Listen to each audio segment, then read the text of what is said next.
Anda kembali di Closing Market pemirsa. Untuk mengetahui prospek komoditas pada pekan ini, kita telah bersama dengan Kepala Cabang Kontak Perkasa Futures Makassar, ada Bu Sri Mulyanti. Baik Bu Sri, dengan pengaruh data-data ekonomi Amerika seperti retail, kemudian juga dolar dan juga imbal hasil obligasi Amerika Serikat yang menekan harga emas, seperti apa sebetulnya tren harga emas pada pekan ini? Oke, terima kasih Mbak. Jadi harga emas masih berada di range 1.800 sampai 1.830 dolar per troy ounce.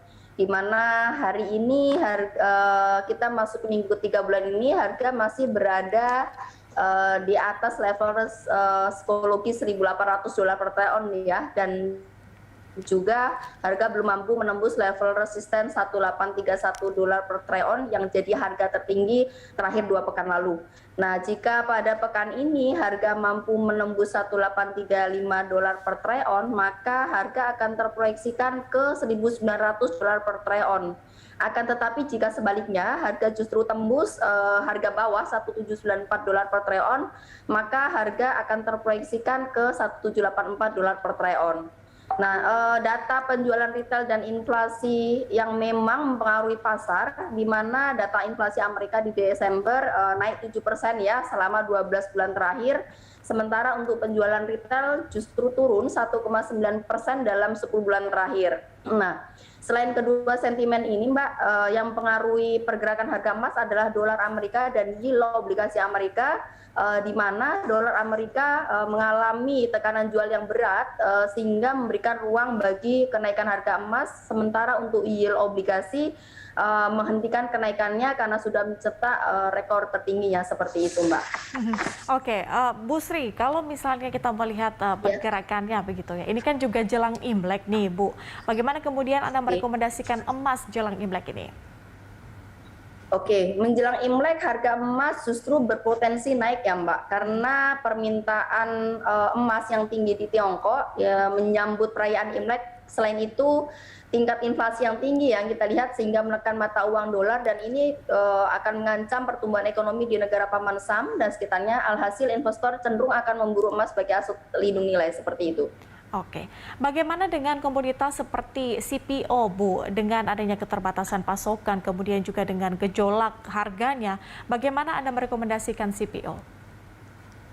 Oke, jika permintaan tidak diimbangi dengan keberadaan pasokan, maka harga CPO akan makin membumbung tinggi ya, apalagi dengan kondisi curah hujan dan cuaca yang mempengaruhi tingkat hasil panen serta pulihnya aktivitas ekonomi dan perayaan hari-hari besar membuat permintaan akan CPO kian meningkat, seperti itu Mbak.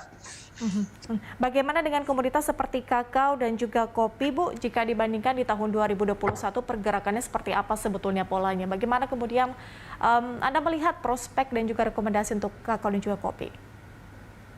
Oke, untuk kakao dan kopi ya, saya melihat harga terutama kakao, harga referensi biji kakao untuk Januari tahun 2022 menurun 2,22% dari bulan sebelumnya. Hal ini berdampak pada penurunan HPI biji kakao ya pada bulan ini Mbak. Penurunan harga kakao dipengaruhi oleh kekhawatiran pasar karena varian baru Omicron serta pelemahan pound sterling terhadap USD, seperti itu.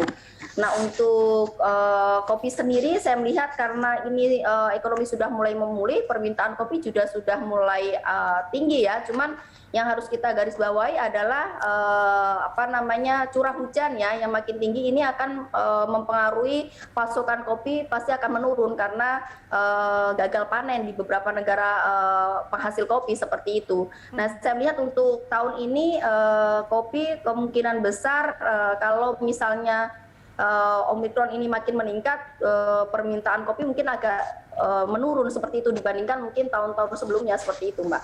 Nah itu dia Bu Sri, tapi kalau secara keseluruhan begitu atau secara general melihat pergerakan komoditas kita dengan adanya prediksi Omicron yang katanya bisa diproyeksikan bahwa akan naik kasusnya pada awal Februari, bagaimana kemudian Anda melihat dampaknya pada komoditas?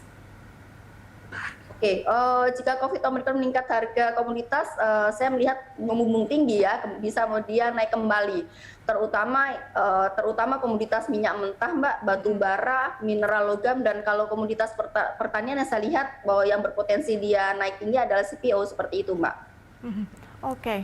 Tapi kalau secara keseluruhan, Bu, selain kemudian melihat data-data dari Amerika Serikat, kemudian juga sejumlah faktor-faktor lain yang kemudian mempengaruhi pergerakan harga dari komoditas kita, investasi komoditas alternatif apa yang paling Anda rekomendasikan?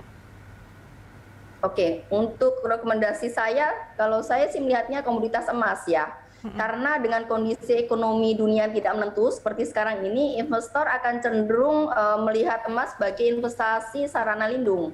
Di mana kita lihat inflasi Amerika yang cukup tinggi di tengah pandemi yang belum kunjung reda, dan ini sangat mempengaruhi pemulihan ekonomi dunia akibat COVID seperti itu, Mbak.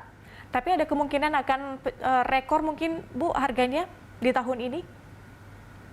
Kalau rekor sih saya melihat sih tidak ya, karena harga, maksudnya kalau saya lihat kalau COVID itu kembali membuncah ya, dia akan, saya melihatnya orang sudah mulai terbiasa dengan apa namanya COVID ya.